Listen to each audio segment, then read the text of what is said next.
Warangal area నుంచి కానీ ప్రస్తుతం సెటిల్ అయింది ముంబైలో. తెలుగు విభాగంలోనే పిహెచ్డి చేశారు. తర్వాత ఇప్పుడు ఇస్కాన్ ఆయన భక్తివేదాంత ట్రస్ట్ ఇప్పటికే ఈ పుస్తకాలని అన్ని భాషల్లో ప్రింట్ చేయడం, పంపిణీ చేయడం, అండ్ ఒక ట్రస్ట్ ఉంది. దాని ట్రస్ట్ కూడా ఇంపార్టెంట్ భక్తివేదాంత ట్రస్ట్. తర్వాత మీరు చూస్తున్న తెలుగు పుస్తకాలు 18 వాల్యూమ్లు భాగవతం ఎగ్జామ్ కూర్చుంది అన్నారు. అది కాకుండా చైతన్య చరిత్రలో పుస్తకాలను కూడా ఆయన గృహస్థ జీవితంలో ఆయన still doing some job full time ఇవన్నీ చేస్తున్నాడు. అభిప్రాయం ఈ ఆంధ్ర వస్తాం మన నెల్లూరు వచ్చే అవకాశం కలిగింది. సో ఈరోజు మనం ఏకాదశి, ఆ తర్వాత భద్ర పూర్ణిమ అంటారు. ఇలాగే ఆ టైంలో ఎవరైతే భాగవతం తీసుకుంటారో పొద్దున అనౌన్స్ చేస్తే ఇద్దరు వచ్చి భాగవతం చెప్పి తీసుకోవడానికి ఈ క్లాస్ అవగానే శ్యామలమ్మ గారు, ఆ తర్వాత మాధురి కళావతి వచ్చిన ముందుకొచ్చి కూర్చొని వీళ్ళిద్దరికీ తులసమ్మ గారు వీళ్ళు భాగవతం చదువుకోవడానికి ఈరోజు భాగవతం తనలతో తీసుకుని వాళ్ళకి గిఫ్ట్ ఇస్తారు.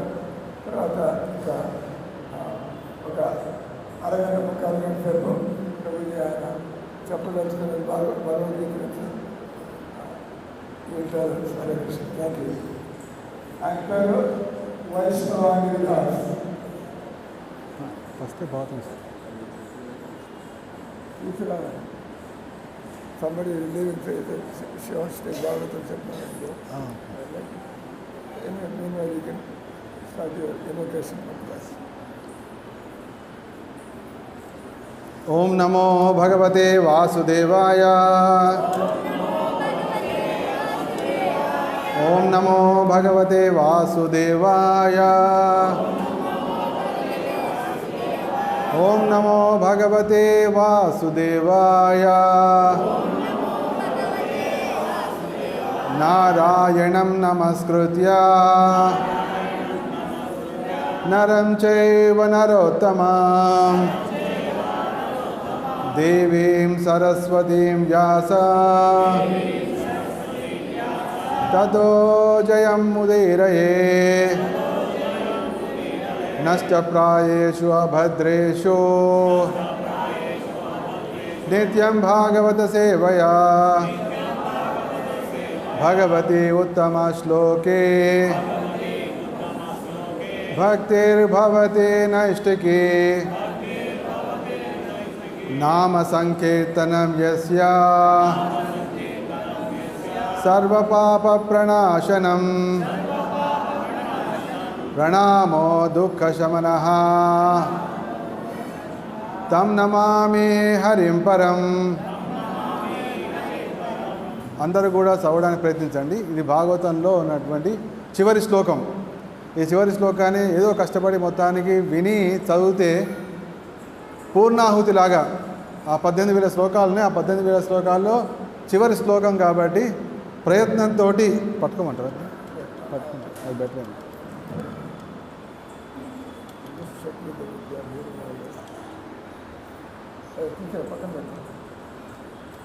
ఇది 18వ శ్లోకం, 18,000వ శ్లోకం కాబట్టి ఆ 18,000 శ్లోకాల్లో చివరిది పలకడం ద్వారా కష్టపడి ప్రయత్నం చేయండి తప్పకుండా. ఈరోజు చాలా ప్రాముఖ్యం. తద్వారా పూర్ణాహుతి చేసినటువంటి ఫలితం మీ అందరూ లభిస్తుంది. నామ సంకీర్తనం యస్యా. అందరూ పలకాలి, ఓకే? ఎవరు తప్పించుకోవద్దు. నామ సంకీర్తనం యస్యా సర్వపాప ప్రణాశనం सर्वपापप्रणाशनं प्रणामो दुःखशमनः प्रणामो दुःखशमनः तं नमामि हरिं परं तं नमामि हरिं परं। ఈ శ్లోకంలో మనం ఎవరి నామాన్ని పలకడం ద్వారా నామ సంకీర్తనం యస్య సర్వపాప ప్రణాశనం, సమస్త పాపాలు హరించబడుతున్నాయో నశింపజేయబడుతున్నాయో, ఎవరికి నమస్కరించడం ద్వారా సమస్త దుఃఖాలు తొలగిపోతున్నాయో అటువంటి శ్రీహరికి శ్రీకృష్ణునికి నా వందనములు అంటూ భాగవతం సమాప్తి చెందుతుంది. మనం ఈ మాట పలుకుతున్నాం కానీ చేతులు జోడిస్తున్నామా? జోడించట్లేదు. కాబట్టి జోడిస్తూ పలకండి. నామ సంకీర్తనం యస్య సర్వపాప ప్రణాశనం ప్రణామో దుఃఖశమనః ప్రణామో దుఃఖశమనః తం నమామి హరిం పరం. ఎవరి నామ సంకీర్తనం చేయడం ద్వారా సమస్త పాపాలు నశిస్తున్నాయో, ఎవరికి నమస్కరించడం ద్వారా సమస్త దుఃఖాలు నశిస్తున్నాయో అటువంటి శ్రీకృష్ణునికి నా వందనములు అంటూ భాగవతం సంపూర్ణం అవుతోంది. అటువంటి భాగవతంలోని చివరి శ్లోకాన్ని మనమందరము ఈ తొలి ఏకాదశి రోజు మనందరం పలికాము. భాగవతాన్ని వినడం యొక్క ప్రాముఖ్యము ముఖ్యంగా ఏకాదశి రోజు. ఇవాళ ఏమిటి? ఏ రోజు ఇవాళ? ఏకాదశి. ప్రత్యేకమైన ఏకాదశి ఇది ప్రత్యేకమైన ఏకాదశి. ప్రపంచమంతా కూడా ఇస్కాన్ బంధువులు, ఇస్కాన్ భక్తులు దాని దేవశయన ఏకాదశి అంటుంటాం. మహారాష్ట్రలో ఆ ప్రాంతాల్లో వాడిని ఆషాఢి ఏకాదశి. ఈ విధంగా లక్షలాది మంది, కోట్లాది మంది వానలో తడుస్తూ, వర్షంలో తడుస్తూ ఆ భగవంతుడిని నామ సంకీర్తనం చేస్తూ వెళ్తుంటారు. అటువంటి దివ్యమైన రోజు ముఖ్యంగా తెలుగువారు కూడా ఈ తొలి ఏకాదశి అంటూ చేస్తూ ఉంటారు. ఆ సమయంలో మీరందరూ ఇక్కడికి రావడం, ఈ భాగవతాన్ని పలకడం అది పరమ మంగళము, పరమ శ్రేయస్కరము, పరమ శుభకరము.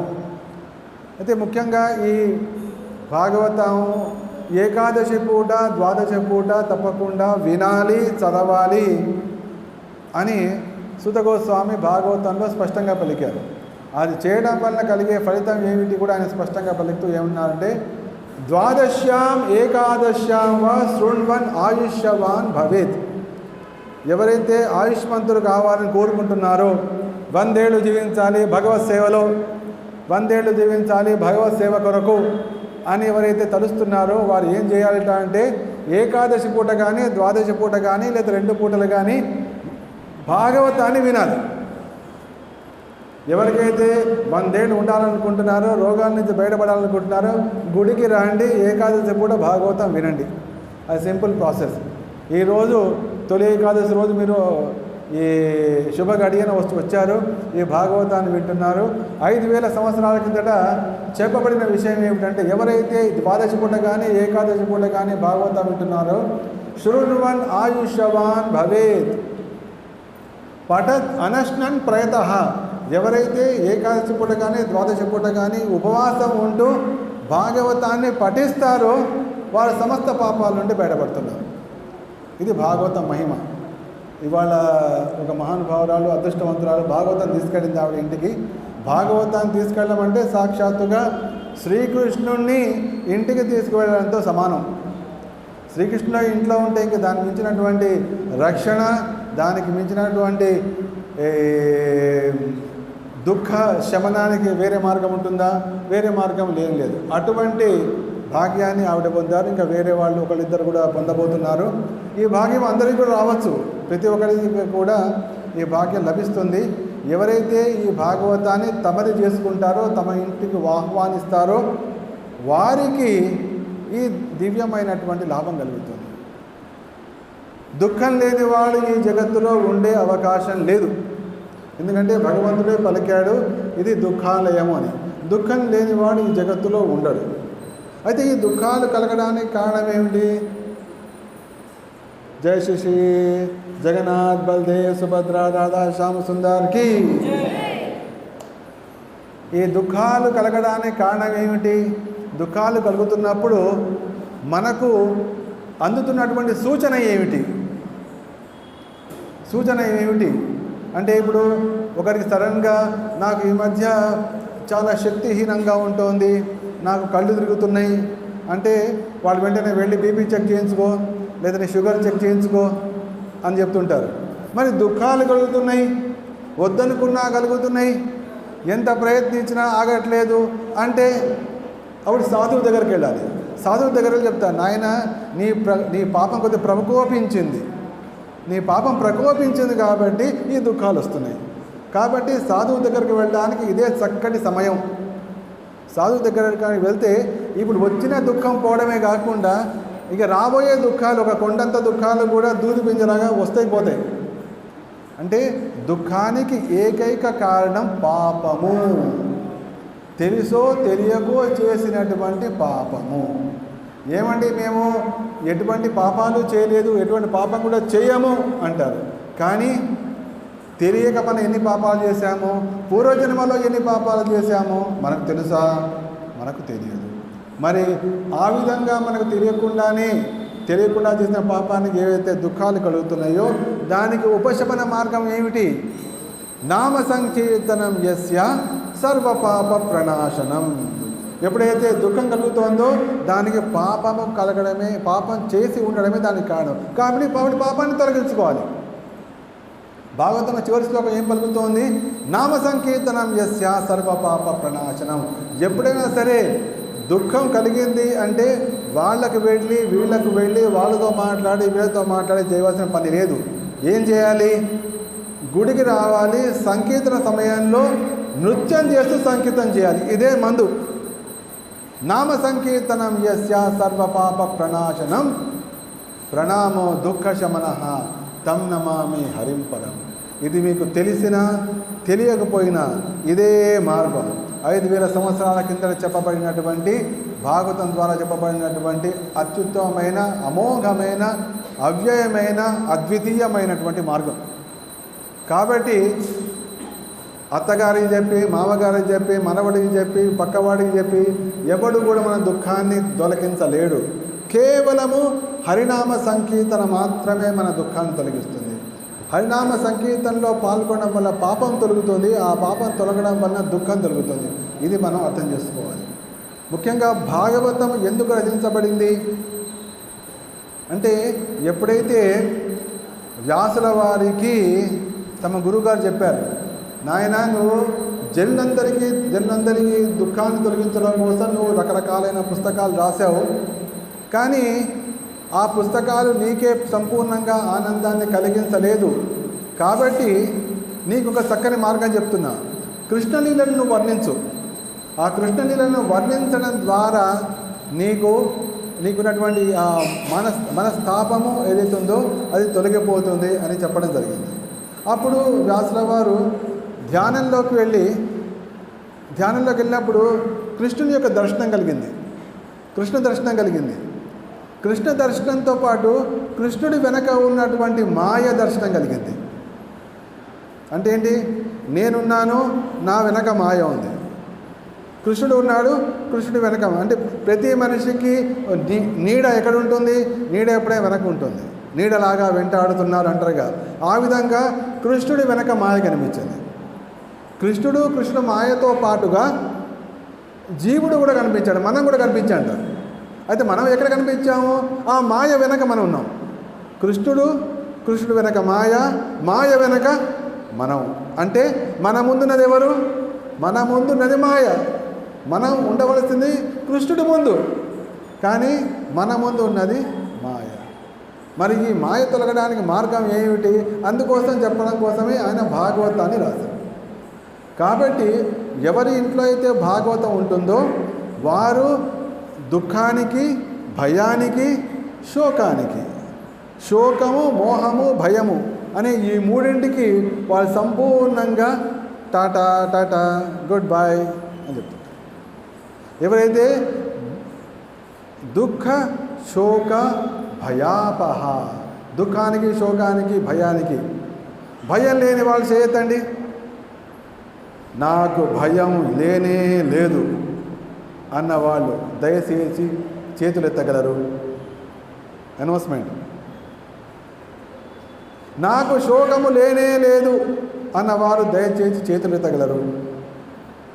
ఏమిటి అంటే ఉన్నట్ట లేనట్ట? ఇప్పుడు ఒప్పుకోవట్లే కానీ ఉన్నట్టు, అంతే కదా. చేతులు ఎట్లట్లేదు అంటే మోహం ఉందా లేదా? మోహం నాకు లేని వాళ్ళు అన్నవాళ్ళు చేయొద్దండి, దాని కూడా చేయొద్దట్లేదు. శోకం ఉందా అంటే ఉందంటున్నారు, భయం ఉందా అంటే ఉందంటున్నారు, మోహం ఉందా అంటే ఉందంటున్నారు. దాని పరిష్కారం ఉందా అని అడిగితే ఉంది అంటున్నా, కానీ తీసుకోవడానికి సిద్ధంగా ఉన్నారా అని ప్రశ్న. ఈ శోకమోహ భయాలను నశింపజేయడానికి ఏకైక ఉపాయం భాగవతం. ఇది రహస్యం. ఈ భౌతిక జగత్తును సృష్టించిన వారు ఒక మహామనీషి ఉన్నాడు. ఆయన పేరు తెలుసు కదా, బ్రహ్మదేవుల వారు. ఆయనకే ఈ భౌతిక జగత్తును ఇంత పెద్ద పని వచ్చింది, నాకు ఇంత పెద్ద పనిని నేను ఏ విధంగా చేయగలను, ఆయనకే భయం వేసింది. ఆ సమయంలో కృష్ణుడే స్వయంగా, నాయన నీకు ఈ భయం తొలగాలి అంటే చక్కటి ఉపాయం ఉంది. అదేమిటంటే భాగవతం. కాబట్టి భాగవతాన్ని భగవంతుడే స్వయంగా ఆయన చెప్పాడు. 4 శ్లోకాలు చెప్పాడు. 4 శ్లోకాలు చెప్పి వీటిని నువ్వు నిరంతరము ధ్యానిస్తూ ఉండు. తద్వారా ఈ సృష్టిని ఏ విధంగా చేయగలనా అనే భయం నీకు పోతుంది. చిన్నపిల్లలు ఉన్నారు, పరీక్షలు అంటే భయం, అవునా కదా? సత్యం చెప్పు.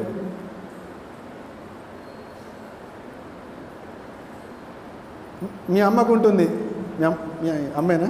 ఓకే.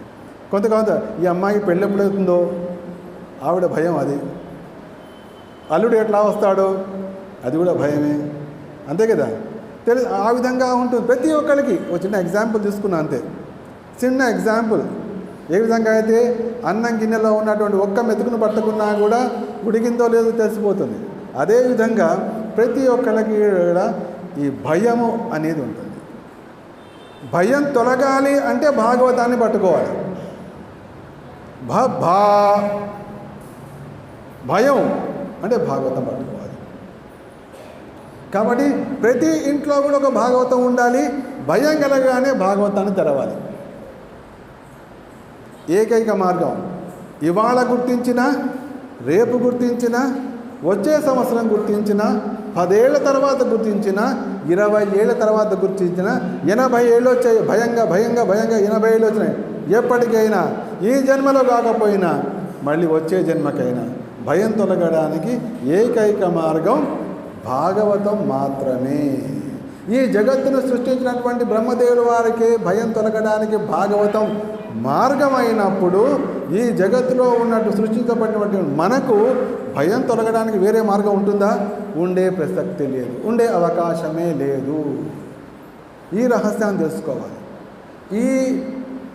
ఈ పీడ, ఈ భయం అనే పీడను తొలగించడం కోసమే మన ఎదురుగా ఉన్నారు భక్తి వేదాంత స్వామి శ్రీల ప్రభుపాదుల వారు.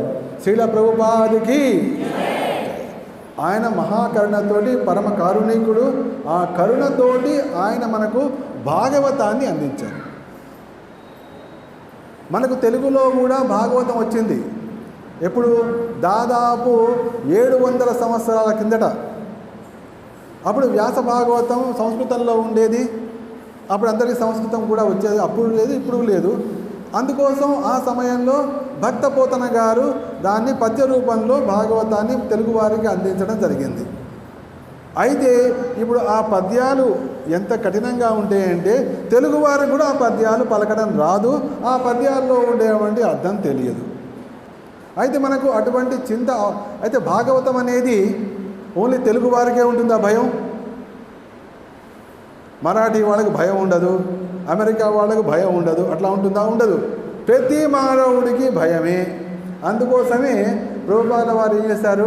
అందరికీ అందుబాటులో ఉండే విధంగా ఆంగ్ల భాషలో భాగవతాన్ని అనువదించడం జరిగింది.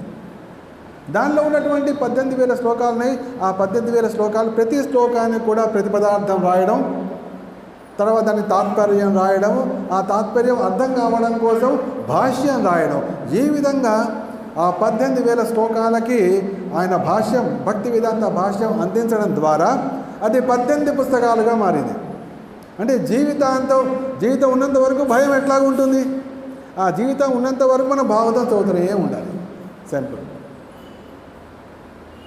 ఈ విధంగా మనం ఈ భౌతిక జగత్తులో ఉన్నంత కాలం నిర్భయులమై, ఒకవేళ భయం వచ్చినా కూడా ఇంకా ఎక్కువ చదువుతాం భాగవతం. రోజు అరగంట చదివేది భయం కలిగినప్పుడు గంట సేపు చదువుతాం. ఇంకా ఎక్కువ భయం అయితే ఇంకాస్త ఎక్కువ చదువుతాం. అదే తప్ప వేరే మార్గం మనను భయము వెంటాడే మనను పీడించేటువంటి అవకాశం లేదు. ముఖ్యంగా భాగవతం ఇంకో రహస్యం కూడా చెప్పండి. ఏకాదశి పూట, ద్వాదశి పూటే కాకుండా ఎవరైతే మధురలో కానీ, ద్వారకలో కానీ, లేకపోతే పుష్కర తీర్థంలో కానీ భాగవతాన్ని అధ్యయనం చేస్తారో, వింటారో, వాళ్ళు అత్యంత భయంకరమైన భయం నుంచి బయటపడుతున్నాడు. ఏకాదశి కూడా వచ్చి అంటే ఏంటి? మనిషికి ఇప్పుడు ఎటువంటి భయం అంటే ఇక ఆత్మహత్య చేసుకోవాల్సిందే, ఈ జగత్తులో ఉండలేము అంతటి భయం కలిగినప్పుడేమో వాడికి కూడా భాగవతమే మార్గం. వాడు ద్వారకు పోవడము, లేకపోతే పుష్కర తీర్థంకి వెళ్ళడము, లేకపోతే మథురకు వెళ్ళడము భాగవతం. మరి పుష్కర తీర్థం ఏం చెప్పారు? ఓకే, మథుర అంటే మనకు అర్థమవుతోంది, ద్వారక అంటే అర్థమవుతోంది. మరి పుష్కర తీర్థం ఎందుకు అంటే పుష్కర తీర్థంలో ఉన్నది బ్రహ్మదేవుల వారి స్థానం. బ్రహ్మదేవుడు ఎందుకంటే ఈ జగత్తులో మొట్టమొదటి భాగవతాన్ని విన్న వ్యక్తి, దాన్ని అధ్యయనం చేసిన వ్యక్తి ఎవరు అంటే సాక్షాత్గా బ్రహ్మదేవుడు. అందుకోసమే పుష్కర తీర్థానికి ఆ ప్రత్యేకమైనటువంటి ప్రతిపత్తి, దానికి ఒక ప్రత్యేకమైనటువంటి ప్రభావం చెప్పబడింది. దీన్ని చెప్పబోయే విషయం ఏమిటి అంటే ఈ జీవితంలో భయంతో మునిగిపోయే బదులు, శోకంతో మునిగిపోయే బదులు, మోహంతో మునిగిపోయే బదులు భాగవతాన్ని పట్టుకోండి. చక్కగా ఈ మందిరంలో మన మహారాజు గారు ఉన్నారు, ఆయన ద్వారా భాగవతం వినండి, ఆయన ద్వారా భాగవతం చెప్పించుకోండి, మీ ఇంట్లో భాగవతాన్ని ప్రతిష్ఠించుకోండి, నిర్భయులే జీవించండి. దానికి ఉత్తమమైనటువంటి రోజు ఏకాదశి, ద్వాదశి ఇవన్నీ కూడా ఉన్నాయి. ఇది ఈరోజు నేను భాగవతం గురించి చెప్పదలుచుకున్నటువంటి ముఖ్యమైన సందేశం. ఏమన్నా సందేహాలు ఉన్నాయి ఈ విషయంలో? అందరు చక్కగా విన్నారా? విన్న వాళ్ళని చేయొద్దండి. విన్నాం, చక్కగా విన్నాము. Very good. భయం తొలగే మార్గం ఇప్పుడు తెలిసిందా? పట్టుకున్నా పట్టుకోకపోయినా డాక్టర్ గారు మీరు మందు ఇచ్చారు, బాగానే ఉంది, కొంటాను అనేది గ్యారంటీ లేదు, తీసుకుంటా అనేది గ్యారంటీ లేదు, కానీ మందు మాత్రం తెలిసింది. మందు తెలిసింది అన్న వాళ్ళు చేయొద్దండి. Good, very good. కాబట్టి ఏదో రోజు మందు తీసుకుంటారు, ఆ ధైర్యం మాకుంది. ఇక ఈరోజు మనం సాధారణంగా మన ప్రభుపాదుల వారు చెప్పినటువంటి ఉపదేశం ఏమిటంటే పొద్దున పూట భాగవతం, సాయంత్రం పూట భగవద్గీత. మనకు ఇప్పుడు భగవద్గీత, భాగవతం అనేవి రెండు ఉన్నాయి. రెండు కూడా కృష్ణ కథలే. భాగవతం కూడా కృష్ణ కథ, భగవద్గీత కూడా కృష్ణ కథ. భాగవతం కృష్ణ కథ అంటే కృష్ణుడి గురించి చెప్పబడినటువంటి కథయే భాగవతం, కృష్ణుడు చెప్పినటువంటి కథయే భగవద్గీత. కృష్ణుడు చెప్పిన కథ భగవద్గీత, కృష్ణుడి గురించి చెప్పబడినటువంటిది భాగవతం. ఓకే. అయితే మరి భగవద్గీత యొక్క ప్రయోజనం ఏమిటి? భాగవతం యొక్క ప్రయోజనం ఏంటి? భాగవతం యొక్క ప్రయోజనం నేను చెప్పాను ఆల్రెడీ. ఏం చెప్పండి? భాగవత ప్రయోజనం ఏంటి?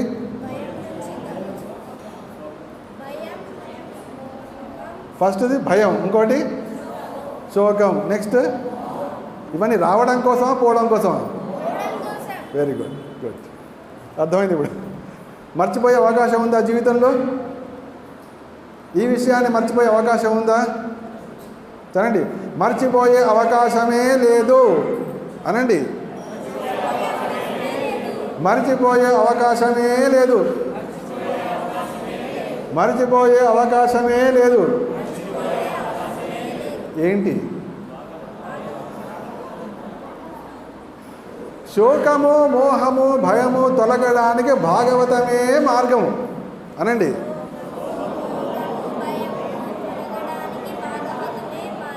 శోకము మోహము భయము తొలగడానికి భాగవతమే మార్గం. శోకము మోహము భయము తొలగడానికి మార్గం కేవలం భాగవతమే.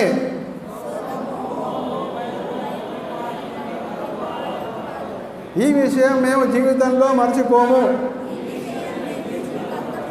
ఈ విషయం జీవితంలో మేము మర్చిపోము. ఈ విషయం మేము జీవితంలో మర్చిపోము. Very good, good, good students. Bhagavata Ekadashi పూట మీరు ఈ వచనం పలికారంటే మీ జీవితం ధన్యమైనట్టే. ఎందుకంటే ఒకటి గుర్తుంచుకోండి, ఇస్కాన్ యొక్క ప్రయోజనము, ఇస్కాన్ ప్రతి ఏ సాధువైనా కూడా ఏ సంత పురుషుడు అంటాడు, నాయన నీకు ఈ మానవ జన్మ వచ్చింది, ఈ మానవ జన్మ పోయిందంటే మళ్ళీ మానవ జన్మ వస్తుందో లేదో గ్యారెంటీ లేదు, ఏ పశు జన్మలైనా పోవచ్చు, నరకంలో అయినా పోవచ్చు అని పలుకుతుంటారు. సత్యం అది. కానీ శ్రీ శ్రీ రాధా శ్యామ సుందర్ కీ జయ, జగన్నాథ్ బలదేవ్ సుభద్రా కీ జయ, గౌర్ నితాయ్ కీ జయ. అయితే ఎవరైతే ఇస్కాన్ మందిరంకి వచ్చి ప్రభుపాద వారికి దండ ప్రణామాలు చేస్తూ సాధువులకు నమస్కరిస్తూ భాగవతాన్ని వింటుంటారో వారు నరకానికి పోయే అవకాశమే లేదు. గుర్తుంచుకోండి ఈ ధైర్యం. వారికి మానవ జన్మ తప్పకుండా వస్తుంది. వాళ్ళు మళ్ళీ ఇస్కాన్లో భక్తులుగానే వస్తారు. కాబట్టి ఈ నిరంతరం మీకు ఇది సాగుతూ ఉంటుంది. ఇది భాగవతం యొక్క ప్రయోజనం. ఇక భగవద్గీతకు వస్తే భగవద్గీత ప్రయోజనం ఏమిటి? జీవిత సత్యం ఏమిటది? ఓ, బాగా చక్కగా విన్నావు. నేను చెప్పేది కూడా విను.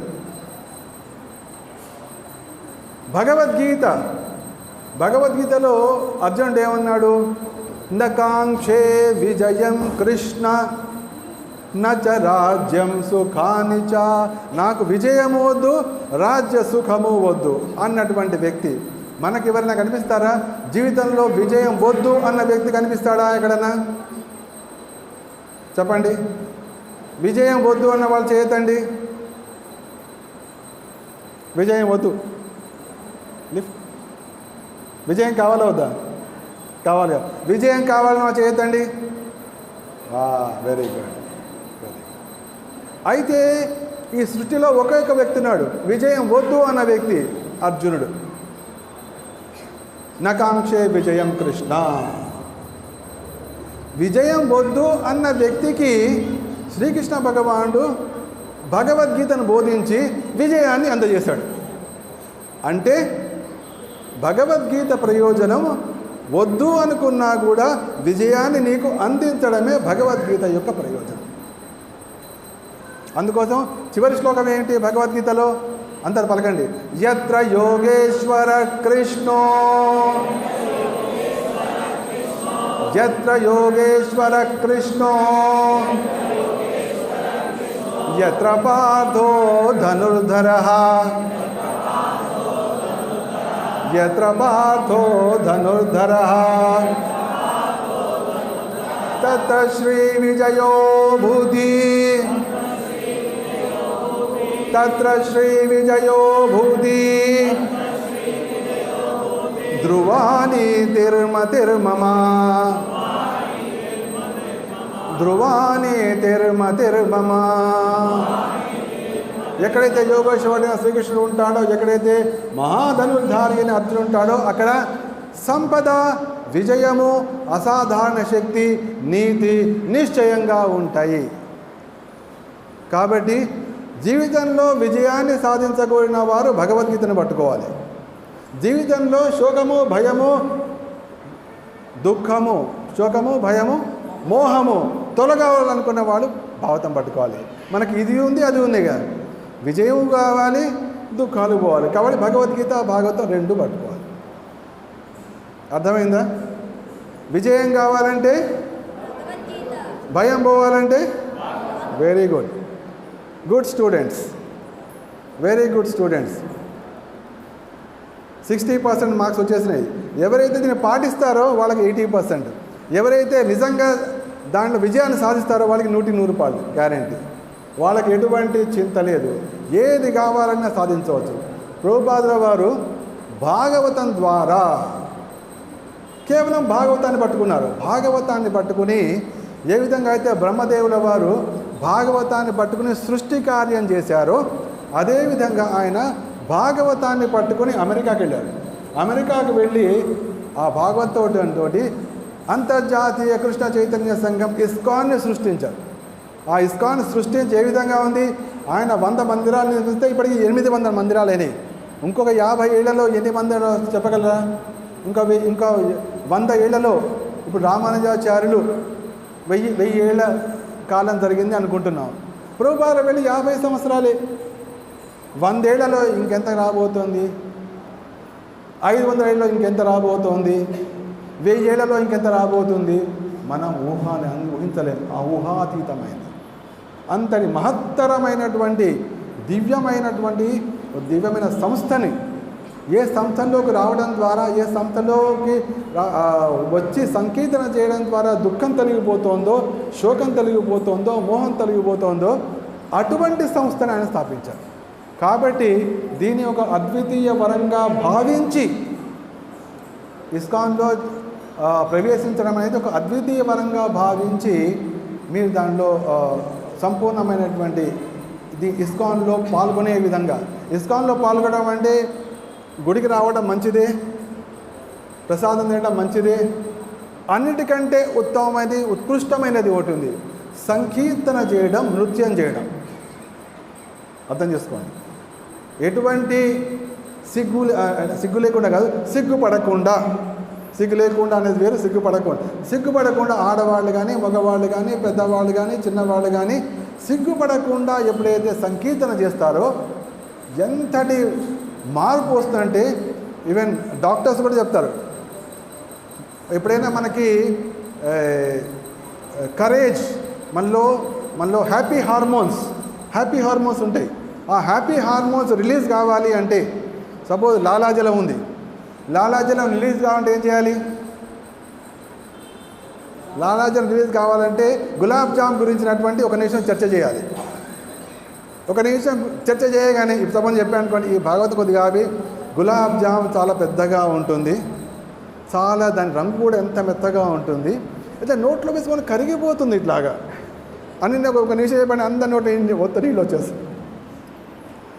అదేవిధంగా మన శరీరంలో కూడా హ్యాపీ హార్మోన్స్ రావాలి అంటే అందుకో ప్రభుపాదులు chant Hare Krishna and be happy, chant Hare Krishna and be happy అన్నారు. అంటే ఆ హ్యాపీ హార్మోన్స్ రిలీజ్ కావాలంటే chant Hare Krishna and dance automatically. దానిలో భాగవతం చెప్తున్నాను మేడం, కలిం సభా జయంచార్య గుణజ్ఞ సారభాగిన యత్ర సంకీర్తనైనవ సర్వస్వార్థోపి లభ్యతే. రేపు మీ అమ్మాయికి పెళ్లి కావాలనే కోరిక ఉంటే చక్కగా రండి, సంకల్పం చేసి నృత్యం చేయండి, మీ కోరిక టక్క నెరవేరుతుంది, గ్యారంటీ. రహస్యం ఫస్ట్ చెప్తున్నా. నీకు కూడా స్టేట్ ర్యాంక్ రావాలని సంకల్పం చేసుకో, ఇక్కడ వచ్చి డ్యాన్స్ చేయి, సంకీర్తన చేయి. యత్ర సంకీర్తనైనవ సర్వస్వార్థోపి లభ్యతే. భాగవతంలో మాట అన్ని రకాలైనటువంటి ఇచ్ఛ, కోరిక అన్నీ కూడా. ఎందుకంటే భగవంతుడికి శరణాగతులమై మనం ఆ సంకీర్తన చేస్తున్నాం. ఆ సంకీర్తనతో పాపాలు తొలగిపోతున్నాయి, పాపాలతో దుఃఖాలు తొలగిపోతున్నాయి. ఇది ఫిజియలాజికల్ చూడాలంటే ఆ సంకీర్తన ద్వారా, అంటే మ్యూజిక్ ద్వారా, డ్యాన్స్ ద్వారా మనలో హ్యాపీ హార్మోన్స్ రిలీజ్ అవుతున్నాయి. You will be so happy. 100 ఏళ్ళు జీవిస్తారు. ఎవరైతే నృత్యం చేస్తారో వాళ్ళు 100 ఏళ్ళు జీవించడం గ్యారంటీ. 100 ఏళ్ళు జీవితాన్ని ఎవరికి చెప్పండి, చేతులెత్తండి. 100 ఏళ్ళ జీవితం కావాలి అన్నవాడు భయం. ఇప్పటికే ఇన్ని కష్టాలు ఉన్నాయి, 100 ఏళ్ళు. గుడ్ చేయతండి. ఎవరికి కావాలి? Very good. చాలా తక్కువ ఉంది, అందరికీ భయం ఎక్కువ ఉంది. ఇప్పుడే పరేషాన్ ఉంది, ఇప్పుడు ఇంత కష్టాలు ఉన్నాయి, 40 ఏళ్ళైన కష్టాలు ఉన్నాయి, 100 ఏళ్ళు అంటే ఇంకెంత ప్రాబ్లం ఉంటాయి. ఆ భయం అక్కర్లే. ఎందుకంటే మనకు భాగవతం ఉంది. మన దగ్గర భాగవతం ఉంది కదా. సేమ్ సుఖదేవ్ గోస్వామి ఏదైతే భాగవతం చెప్పారో ఆయన కూడా అదే సేమ్ ప్రాబ్లం వచ్చింది. ఆయన తల్లి గర్భంలోనే 16 ఏళ్ళు ఉండిపోయాడు. ఆయన మహాయోగి, యోగీంద్రాయ నమస్తస్మై. ఆయన 16 ఏళ్ళు తల్లి గర్భంలో ఉండిపోయాడు. ఎందుకు నాయన నువ్వు రావట్లేదు అని తండ్రి గారు అడిగితే ఆయన అన్నాడు, బయట మాయ ఉంది, బయట మాయ ఉంది కాబట్టి నేను తల్లి గర్భంలో నేను పూర్తి జ్ఞానంతో లోపల ఉన్నాను. చాలా ప్రాబ్లం వచ్చింది. అందుకోసం అప్పుడు వ్యాసుల వారు వెళ్ళి ద్వారాకి వెళ్ళి కృష్ణుని పిలుచుకొచ్చాడు. నాయన చూడు, ఇలా లోపల మా పుత్రుడు ఉన్నాడు, బయటకు రావట్లేదు అన్నాడు. అప్పుడు కృష్ణ అడిగా, ఏం నాయన ఎందుకు రావట్లేదు నువ్వు గర్భంలోంచి అంటే, బయట మాయ ఉంది అందుకో రావట్లేదు. బయట మాయ ఉంది కరెక్టే, నా కథలు కూడా ఉన్నాయి కదా, నా లీలలు కూడా ఉన్నాయి కదా, కాబట్టి నువ్వు బయటికి రా, ఏం ప్రాబ్లం లేదు అన్నాడు. బయటికి వచ్చాడు. బయటికి రాగానే వ్యాసుల వారు తను రాసినటువంటి భాగవతాన్ని ఆయన చేతిలో పెట్టాడు.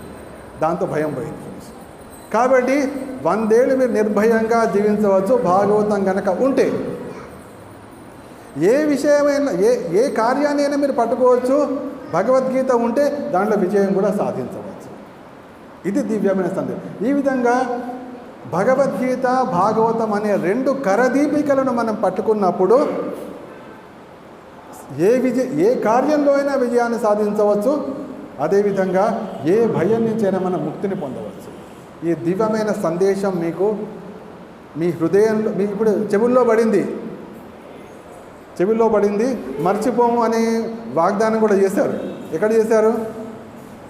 జగన్నాథ్ ముందర, ప్రభుపాదుల వారి ముందర, ఆచార్యుల ముందర వాగ్దానం చేశారు. దాన్ని గుర్తుపెట్టుకోండి. కాబట్టి నిర్భయులై ఆధ్యాత్మిక జీవితాన్ని చేయండి. ఎటువంటి టెన్షన్లు పెట్టుకోకండి. ఎందుకంటే టెన్షన్ ఎందుకు? పని కావట్లేదని టెన్షన్. పని కావడానికి మనకు భగవద్గీత ఉంది, భయం పోవడానికి భాగవతం. That's all. ఎంత అద్భుతమైనది జీవితం. రాజమార్గంలో పోతున్నాం. భగవద్గీత ద్వారా, భాగవతం ద్వారా మనం రాజమార్గంలో జీవితాన్ని వెళ్ళవచ్చు. ఎటువంటి చింత లేదు. శ్రీమద్భాగవత గ్రంథరాజుకి, భగవద్గీతకి, జగన్నాథ్ బలదేవ్ సుభద్రాకి, రాధాశ్యామ్ సుందర్కి, గౌర్ నితాయ్కి, గిరిరాజ్ గోవర్ధన్కి, శ్రీల ప్రభుపాదుకి. ఎన్ని ప్రశ్నలు, సమాధానాలు?